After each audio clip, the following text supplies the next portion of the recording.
Bonjour à toutes et à tous. Merci pour votre fidélité à la chaîne Authentique TV. Une fois encore, merci pour avoir pris le rendez-vous de votre émission préférée. Elles font bouger l'Afrique.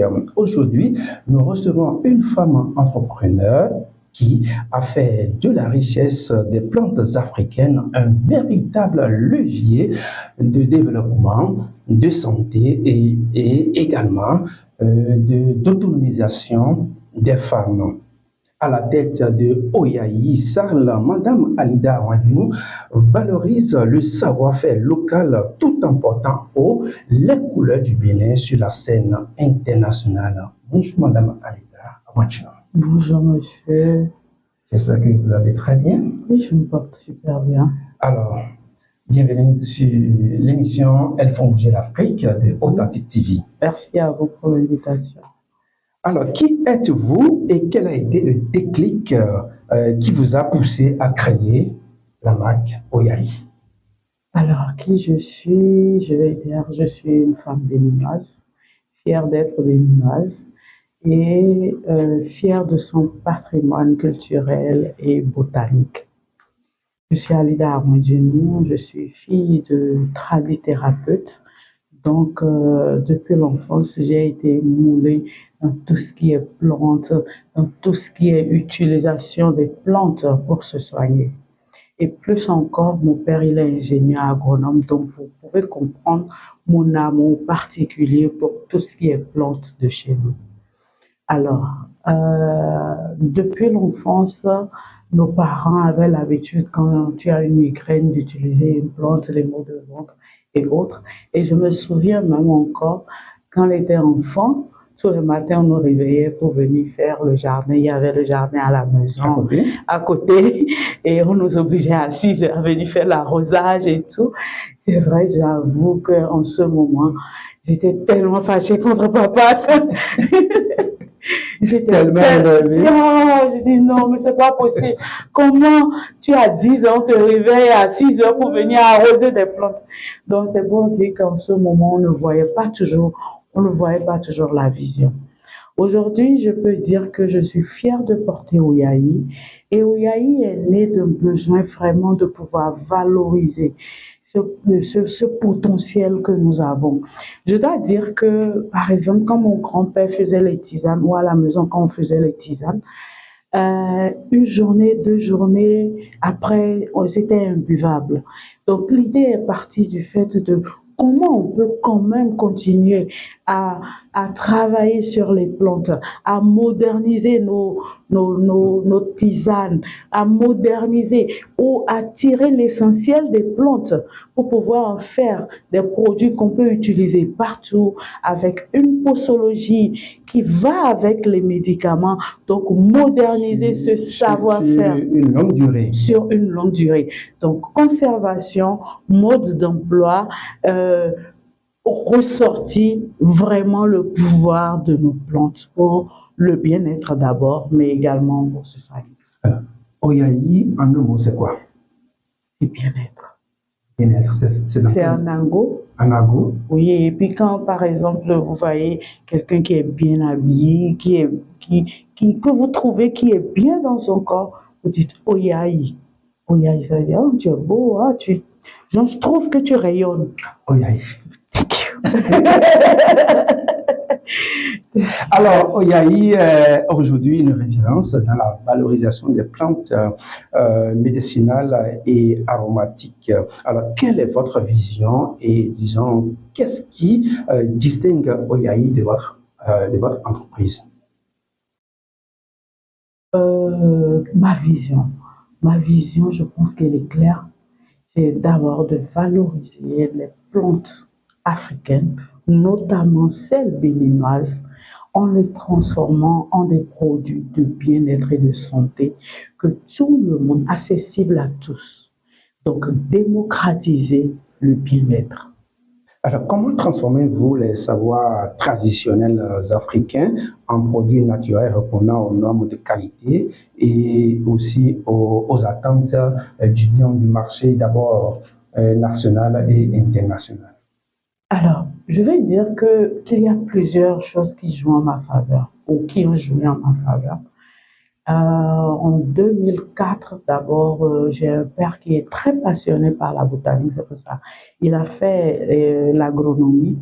Et ensuite, il y a 20 ans, plus de 20 ans déjà maintenant, il a lancé une entreprise qui a fait vraiment un produit formidable, c'était Eau Noble. Je vais dire que j'ai beaucoup été formée. Oui, c'est mon père. Oui, c'est mon père qui. C'est pas qui faisait ça. Oui, c'est mon père qui faisait ça. C'est vrai, aujourd'hui, il a tourné son énergie vers autre chose. Et c'est pour ça qu'on ne le voit plus aussi. Et il vit beaucoup plus aux États-Unis actuellement. Je vais dire c'est le premier facteur qui a tracé ma route. Ensuite, le deuxième facteur, c'est ma formation académique. J'ai fait biotechnologie. Donc, tout ce savoir, tout ce patrimoine génétique qui a été transmis par mon père, mon grand-père, je vais dire c'est ça qui aujourd'hui est l'essence même de ce que nous faisons à travers Oyayi. Je vais dire, ça joue beaucoup, ça m'aide, ça me permet de réfléchir autrement, mais surtout ça me permet d'innover. Et parlant d'innovation, je suppose que ça va être l'une des prochaines questions, mais je vais dire, il y a tout cela, il y a mon envie d'apporter quelque chose à ma génération, d'être utile à ma communauté, il y a l'envie de se démarquer dans un monde où beaucoup de choses sont surfaites. Il y a donc mon père qui m'a laissé un héritage considérable en termes de connaissances, en termes de formation et également ma formation académique. D'accord, merci beaucoup. Au-delà des produits, disons, la marque Oyayi est aussi une entreprise à fort impact. Quel est aujourd'hui votre apport en matière d'autonomisation des femmes, d'emploi et de protection de notre environnement? Alors, parlons de tout ce que je fais en dehors d'Oyayi. Je pense que quand on va commencer à tout citer, ça va faire beaucoup. Et parfois, je me demande d'où vient l'énergie de faire tout ça.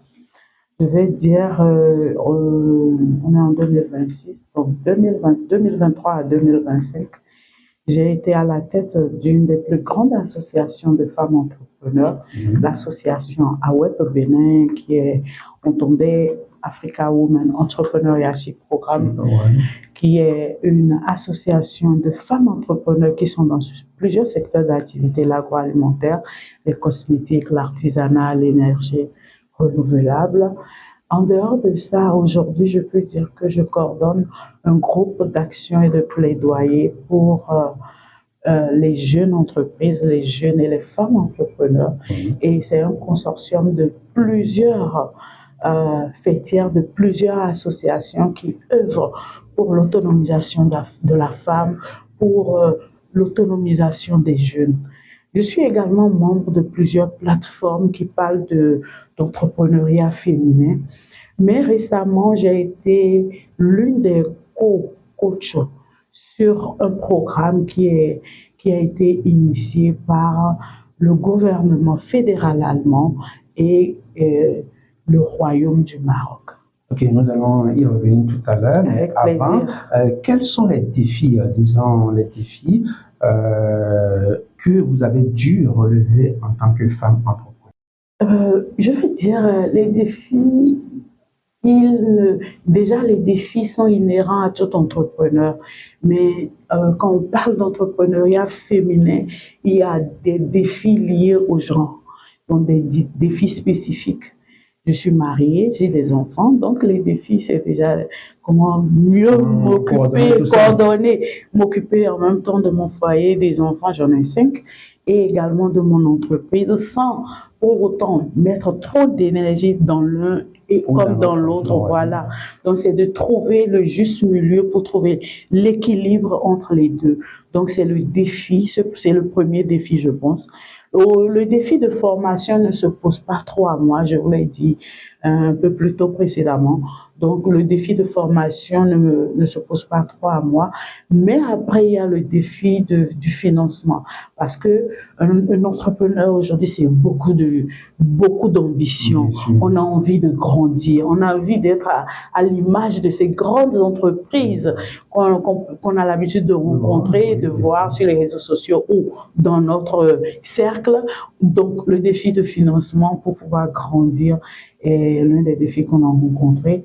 Et je pense que je vais dire, c'est vraiment les deux principaux défis.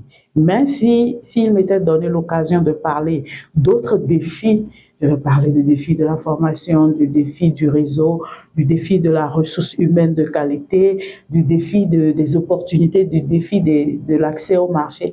Mais les deux les plus importants pour moi, c'est de trouver l'équilibre dans ces deux. D'accord, il y a deux choses qui m'intéressent d'abord. Comment est-ce qu'on fait un peu la coordination au sein du tissu familial? Pour votre cas spécifique, comment est-ce que vous essayez de combiner, disons, la vie familiale et la vie entrepreneuriale? Juste vous, votre exemple typique. Alors, pour parler principalement des leviers sur lesquels je m'appuie pour pouvoir trouver un équilibre, c'est d'abord un conjoint à l'écoute qui soutient ce que je fais entièrement. Donc, je pense que c'est le premier aspect important, avoir un conjoint. Très indispensable. Oui, c'est indispensable. Donc, avoir un conjoint qui soutient, qui comprend peut-être parfois vos moments de faiblesse, vos moments de doute, vos moments d'absence.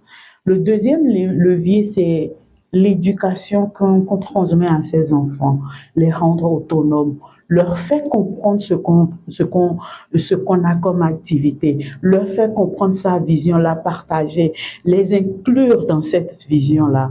Et troisièmement, avoir un personnel de qualité à l'écoute, qu'on forme, qu'on outille pour parfois être également celui qui est aux côtés de vos enfants, qui les accompagne quand vous n'êtes pas là. Donc, je pense que c'est les trois leviers sur lesquels je m'appuie.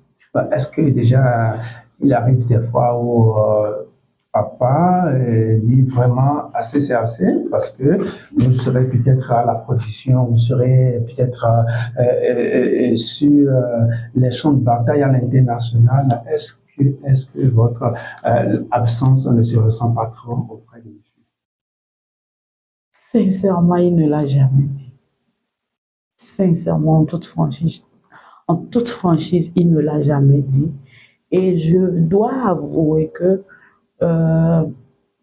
tout part de comment on transmet l'information, de quel type de couple vous êtes arrivé à former. Moi, par exemple, si je dois aller sur une activité, je ne dis pas, en tout cas, je vais te dire que demain, j'ai une réunion en fait, je ne le fais pas. Alors, si c'est que je dois faire la cuisine avant, je le fais. Et je donne l'information, s'il te plaît.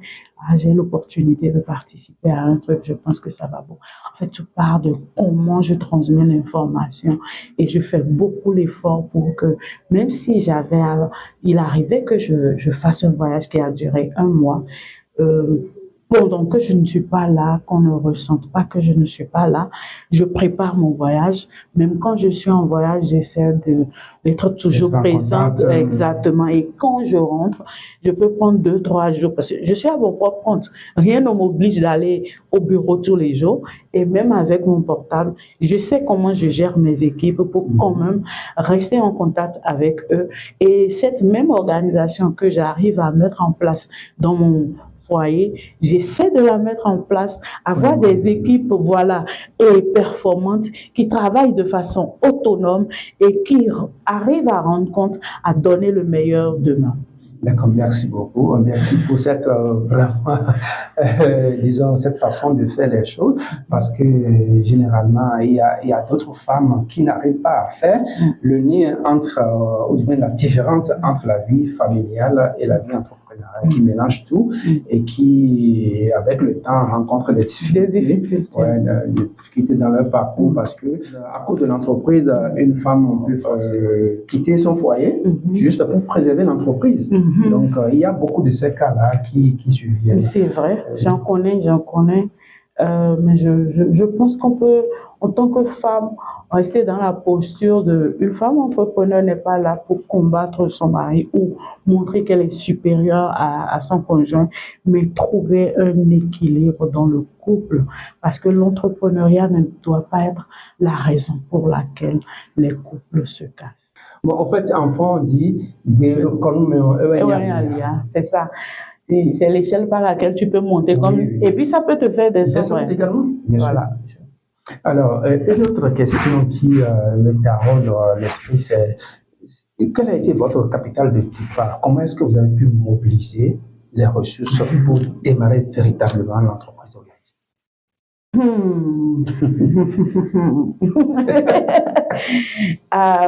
Je vais dire, quand je commençais Oyali, je travaillais encore dans une autre entreprise. Donc, qu'est-ce que j'ai fait? J'ai recruté au départ un seul employé et je travaillais. J'avais pas de local de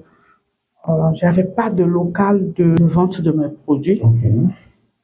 J'avais juste un petit bureau qui faisait à peine 9 mètres carrés, peut-être moins, et un seul employé. On faisait de la communication digitale.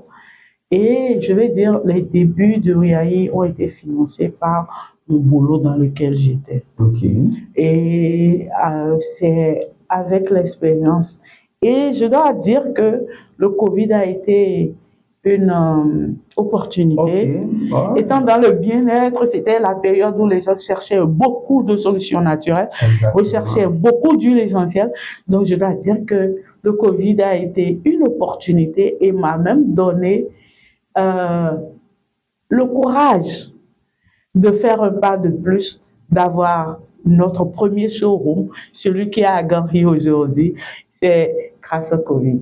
On peut dire qu'il y a quelque chose de malheur. C'est ça.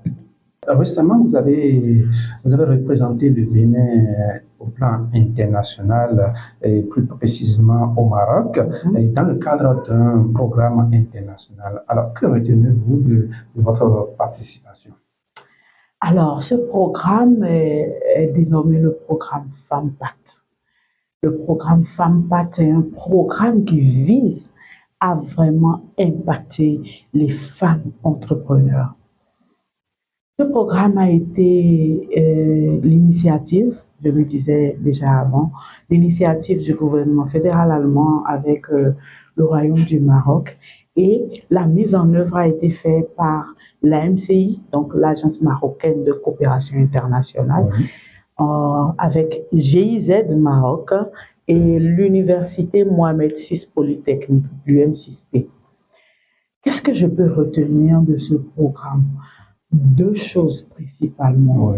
Ce programme est d'abord un programme qui a mis beaucoup de ressources à la disposition de femmes entrepreneurs, des ressources qui leur permettent vraiment de pouvoir faire grandir leur entreprise. Et leur ambition, c'était de travailler avec des femmes entrepreneurs qui ont des idées de projet. Donc, elles étaient encore à l'étape d'idées de projet. Ça leur a permis d'avoir vraiment tout ce qu'il faut comme bon background pour pouvoir faire grandir leur entreprise. Pour le cas du Bénin, il y avait combien de participants? Alors, je dois dire que 3 pays ont été sélectionnés et c'est le FemmePact 2, c'est-à-dire la 2e édition. Il y avait le Bénin, il y avait le Togo, il y avait la Mauritanie. Et au Bénin, il y avait d'abord une première phase où on a sélectionné 3 coachs à travers 3 structures. Je vais dire c'est des structures. Il y a l'UAC Startup Valley, la fondation de l'UAC Startup Valley, et c'était M. Maliki Agnoro qui était là avec Pour le compte du Bénin, toujours? Pour le compte du Bénin. OK. Donc, on était 3 coachs. Donc, M. Maliki Agnoro de la fondation de l'UAC Startup Valley. Il y avait M. Igor Semanou, et il est de la maison des startups. L'incubateur s'appelle la maison des startups. Okay. Et il y avait moi de l'association AWEP. Okay, non, c'était plus des incubateurs, des structures qui accompagnent les femmes entrepreneurs. Exactement. Donc, on était 3. On a fait une première phase où on est allé travailler sur le modèle à travers lequel les femmes pouvaient candidater, les femmes pouvaient, quel type de femme on veut prendre, quelle tranche d'âge, quel secteur d'activité. Mais nous, en tant que coach, donc on était 9 coachs là-bas, on nous a renforcés pour nous donner également encore plus d'outils pour mieux former les femmes entrepreneurs. Donc, quand on a fini cette première phase, on est rentré, on a lancé l'appel à candidature et on a eu plus de 1200 candidatures. Wow. Ouais. Au Bénin. Au Bénin. Et des 3 pays, on avait le plus de candidatures. C'était une compétition entre pays. L'information a été vraiment... Ah, ça, nous on a le réseau dans le pays. Donc, le Bénin est le pays qui a reçu le plus de candidatures. On a vraiment communiqué. Moi, j'ai partagé parfois dans des réseaux qui étaient même au Togo. Donc, c'est pour dire que c'était ouvert. Alors, 1200 candidatures au Bénin, on en a sélectionné 30. Donc, imaginez la charge de travail qu'il y avait. Donc, 30 sélectionnés, 30 ont été formés. Ils ont pitché. On a sélectionné 12. L'équipe marocaine, composée de l'AMCI, l'UM6P et de la GIZ, sont venus et ont repitché et ont sélectionné 6 profils de femmes entrepreneurs. Ça n'a pas été facile, hein? Non, je vous assure. J'imagine l'état d'esprit de ces candidats. Je vous assure, il y en a qui tremblaient, il y en a qui avaient peur, il y en a qui n'ont pas dormi. Non, je vous assure, parce que l'enjeu était d'être parmi ces 6 qui doivent aller au Maroc. Donc, après les pitchs, quand 6 ont été sélectionnés, elles sont allées au Maroc. Et je ne peux pas vous dire, cette expérience les a vraiment transformées. Quand vous écoutez leur retour, donc j'ai dit, il y avait 2 points importants. L'aspect hautement humain. Aujourd'hui, 6 femmes entrepreneurs béninois sont soudées comme des femmes, comme une seule personne, avec 3 coachs qui sont à leur disposition. Mais le réseau s'étend encore plus loin. Ça s'étend à au moins 9 personnes, soit 3 coachs et 3 femmes entrepreneurs au Togo et 9 également en Mauritanie. Donc, c'est un réseau qui a été formé.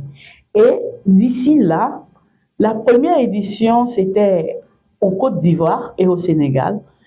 Donc, aussi 9-9. Donc, en fait, on étend l'étoile.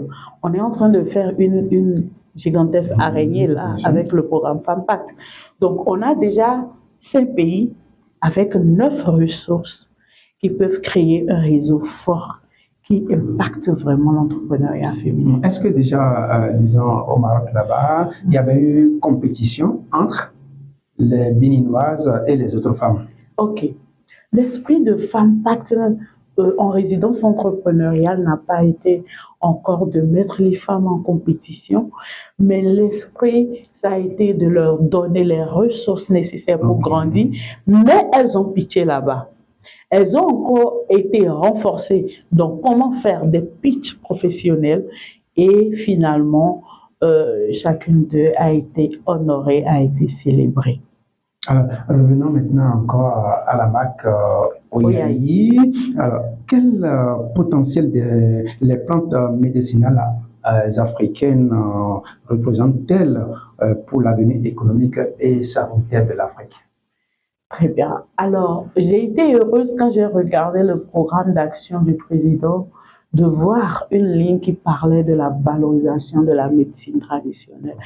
Quand j'ai lu, c'était la seule partie qui a captivé mon attention. Je me suis dit, parce que c'était votre domaine. C'est mon domaine. J'étais vraiment contente. Je me suis dit, enfin, parce que quand je regarde le modèle burkinabé, il paraîtrait, je n'ai pas vérifié l'information, mais il paraîtrait que quand tu vas à l'hôpital, tu as le choix de la médecine traditionnelle ou le choix de la médecine conventionnelle. Et moi, mon challenge, ou je vais dire mon ambition personnelle, c'est vraiment de moderniser, c'est pas de s'arrêter sur de la médecine traditionnelle, l'image que l'on a de la médecine traditionnelle, mais c'est de la moderniser, de la faire voyager partout. Donc, aujourd'hui, si à côté de nous, au Burkina seulement, on a déjà un système qui est mis en place. Jusqu'aux formations sanitaires publiques. Oui, jusque-là. Donc, c'est de dire, ça peut prendre, parce qu'on a le potentiel des plantes, quand je pense qu'il y a 100, 200 ans en arrière, nos parents se soignaient et ils vivaient plus longtemps que nous. Donc, posons-nous les bonnes questions. Comment ils arrivaient à vivre aussi longtemps et nous là? Comment on fait pour aller plus vite aujourd'hui? Plus vite comment? Dans l'au-delà. On va essayer de ne pas aller trop vite de l'autre côté. On va passer le temps qu'il faut ici. Donc, voilà. Notre ambition, c'est d'utiliser nos plantes, de les moderniser, de les transformer de sorte à ce que il n'y a rien à envier. En fait, en termes d'efficacité, en termes de recherche scientifique, que ça n'est rien à envier aux molécules chimiques qui également, je ne veux pas dire qu'elles ne marchent pas, mais c'est de voir le pour et le contre, de voir qu'est-ce qui est plus nocif, qu'est-ce qui est plus bénéfique pour la santé et de pouvoir faire des choix stratégiques pour notre santé et pour notre bien-être. Alors, parlant de la médecine traditionnelle, qu'est-ce que vous pensez, voilà, des pléthores, voilà, de cette thérapie-là ou de cette proposition-là qui pullule sur le marché où, disons, le même produit peut guérir plus de 30 maladies à la fois? Est-ce qu'il n'y a pas un travail à faire pour vraiment trier et avoir vraiment ceux qui proposent du vrai?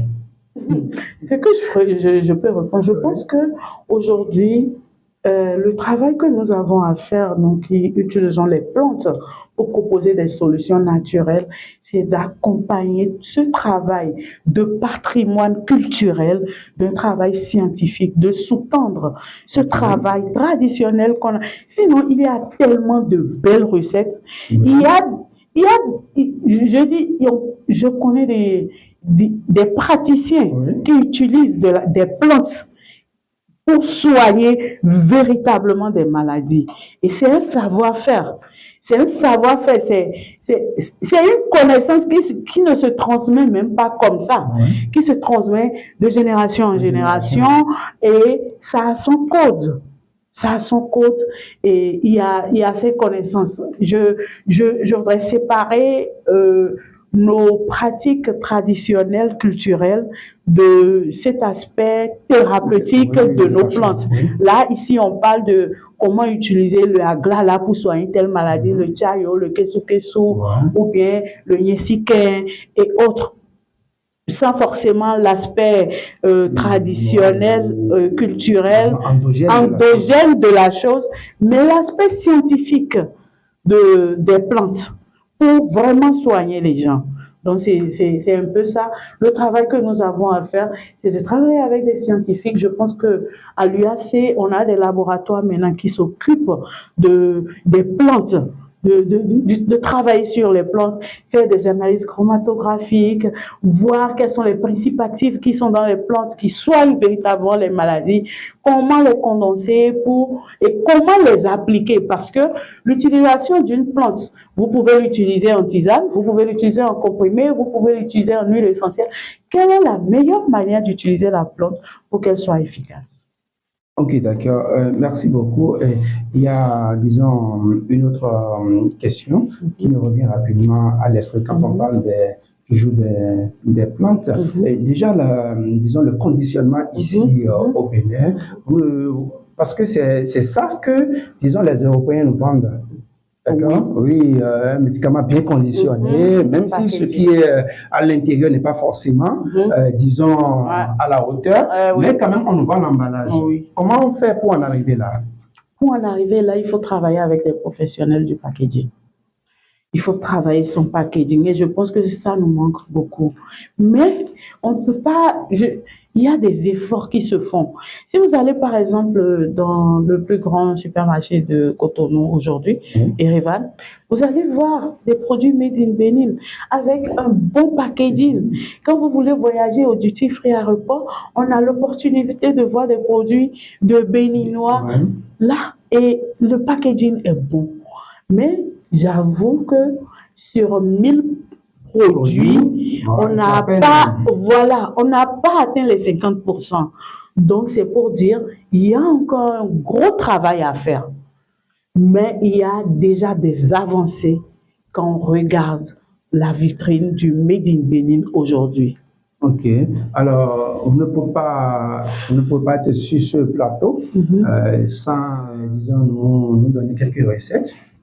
Quelles sont les plantes, d'accord, avec lesquelles vous travaillez très souvent, surtout dans notre quotidien ici au Bénin? Et disons, parlez-nous de quelques vertus rapidement qu'on va voler sur ce plateau-là. Les spectateurs ont besoin de ça. Ah, d'accord, ça c'est une question piège, mais je vais y aller.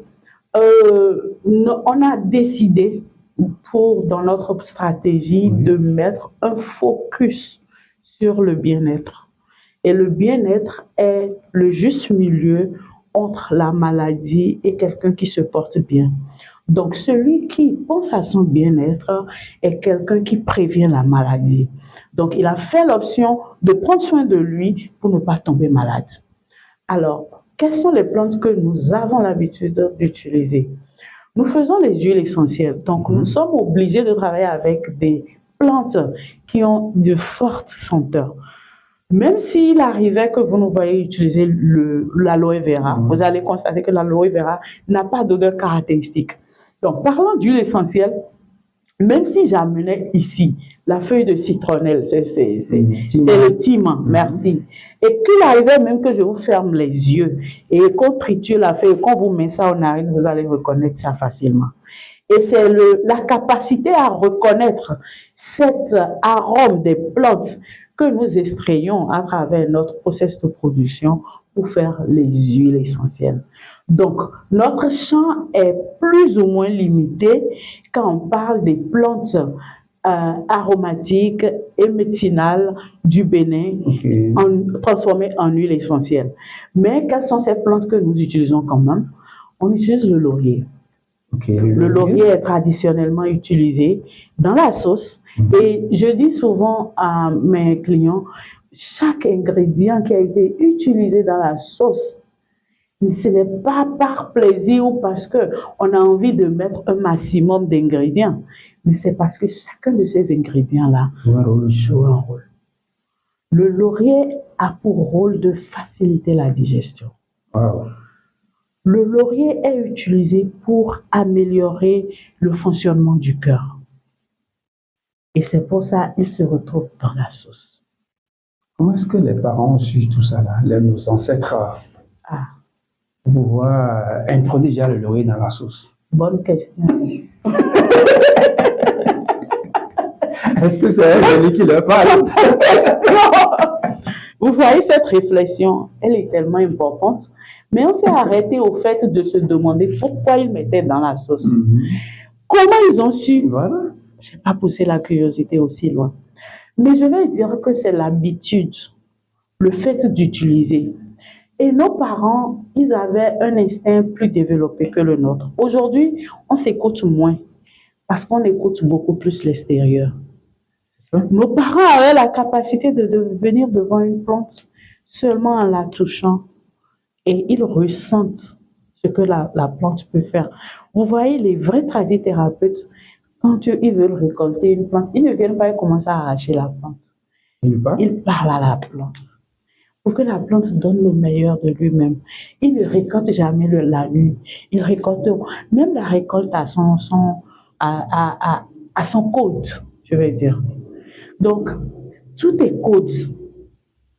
Donc, je vais dire, il y a de l'expérience et il y a beaucoup d'écoute, d'attention. Donc, ce que nous, on perd beaucoup plus. Bon, est-ce que vous, disons, est-ce que vous acceptez ou bien, disons, on avait l'habitude de dire quand on est tout petit que les plantes parlent aussi. Est-ce que vous croyez à ça? Hum, Je pense que les plantes, oui, je crois que les plantes parlent. Je pense que les plantes parlent. Elles ont leur langage, qui n'est pas forcément notre manière de parler, mais je pense que les plantes transmettent des messages. Je crois fortement. D'accord. Merci beaucoup. Quels sont les grands projets de l'entreprise Oyai? Nous avons beaucoup d'ambition. Alors, nos grands projets, aujourd'hui, on a envie de s'étendre dans beaucoup plus de pharmacies et plus de concept stores. Et également, notre ambition, c'est d'aller beaucoup plus sur les pays de la sous-région. Togo, Burkina, Sénégal, afin de capter plus de clients. Et je dois dire, si c'est permis, que le 7, le 8 et le 9 prochain, nous serons sur une fois à Lomé et de Gatespring, c'est à l'hôtel Le Bénin. Oui. Voilà. Alors, pour terminer, quel message souhaitez-vous adresser, disons, aux jeunes Africains qui rêvent d'entreprendre et qui fait bouger véritablement l'Afrique? Mais avant de répondre à ça, moi, j'ai souvent l'habitude, tous ceux qui passent par le plateau de Authentic TV, j'ai souvent l'habitude de leur poser une question. Comment est-ce que vous rêvez de notre Afrique? On a toutes les richesses. On a assez de choses, mais voilà notre continent qui est toujours derrière. Quelle réflexion ça vous inspire? Pour dire vrai, je me suis toujours demandé, et j'ai posé la question plusieurs fois à plusieurs personnes autour de moi, pourquoi l'Afrique est derrière et n'arrive pas à décoller? Je me suis tellement posé cette question. J'ai cherché la réponse entre notre éducation, notre religion, notre, comment on appelle ça, notre histoire, notre passé. En fait, je ne comprends pas qu'on soit parmi on soit le continent qui a le plus de ressources naturelles, mais qu'est-ce qui fait qu'on n'est pas... Parce que quand tu vas dans d'autres pays, tu rêves, ça te fait rêver. Oui. Tu te dis, mais pourquoi ça ne bouge pas? On doit saluer. Je pense que tout part d'une volonté d'avancer. Parce que le bond qu'a fait le Bénin les 10 dernières années est énorme. Je vous avoue, ça c'est assez personnel. Quand je voyageais, depuis 2004, j'avais l'habitude de voyager, d'aller aux États-Unis. Tu vas à Washington, tu vas à la Maison Blanche, tu vas à New York. Là, quand je reviens au Bénin, tu as le dégoût. Pourquoi je ne suis pas restée là? Je me suis toujours dit, je vous assure, je me suis toujours dit, mais pourquoi tu es rentré? Tu pouvais rester là-bas. Donc, ça m'a toujours interpellée. Mais aujourd'hui, au moins, quand on rentre, on est quand même fiers. On est fiers de voir un Bénin qui évolue, qui grandit, qui avance. Avant, tout le monde avait envie d'aller au Togo. Ah, le Togo, le Togo. Mais aujourd'hui, on fait genre sur le Togo. Non, non, on fait genre sur le Togo. C'est pour dire quoi? C'est pas pour comparer, mais c'est pour dire que le Bénin a avancé. Et personnellement, je me dis, si on pouvait rester sur la même lancée, on n'aura bientôt rien à envier à Washington, à Paris, à tous ces pays qui font rêver et tout le monde a envie d'aller dans ces pays. Ça, c'est le premier aspect. Mais quelle Afrique j'ai envie de voir? ou quel Bénin j'ai envie de voir. J'ai envie de voir un Bénin, je vais dire mon rêve sur. J'ai envie de voir un Bénin avec des femmes entrepreneurs prospères. J'ai envie de voir des chefs d'entreprise femmes autonomes. D'accord, merci beaucoup, Madame Amida. Maintenant, je reviens à ma question. Quelle adresse avez-vous à l'endroit des jeunes Africains et qui rêvent d'entreprendre et qui de faire bouger véritablement cette Afrique dont on parle? Alors, à tous ces jeunes qui ont envie d'entreprendre, je veux leur dire qu'ils ont le droit et ils peuvent rêver de voir un jour leur projet faire partie des plus gros projets africains. Et pour y parvenir, il faut se former. Il faut le temps de la maturation. Il faut créer son réseau.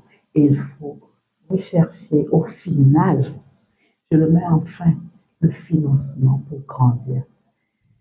Je dois dire, entreprendre ne s'improvise pas et accepter de faire les pas qu'il faut. Derrière chaque entreprise, derrière chaque entrepreneur, il y a beaucoup de non-dits. Il y a beaucoup de moments de doute, il y a beaucoup de moments de remise en question. Et il faut juste avoir la patience de croire également en son rêve. Et c'est cette ambition, c'est cette envie qui vous fait durer dans le temps. Merci. Merci beaucoup. Comme vous l'avez su, ça a été vraiment riche cette émission. Elles font bouger l'Afrique. C'est que des femmes entrepreneurs qui impactent véritablement leur quotidien. Alors, je retiens juste un bout de phrase très rapidement. Derrière chaque entrepreneur, il y a un travail énorme qui se fait.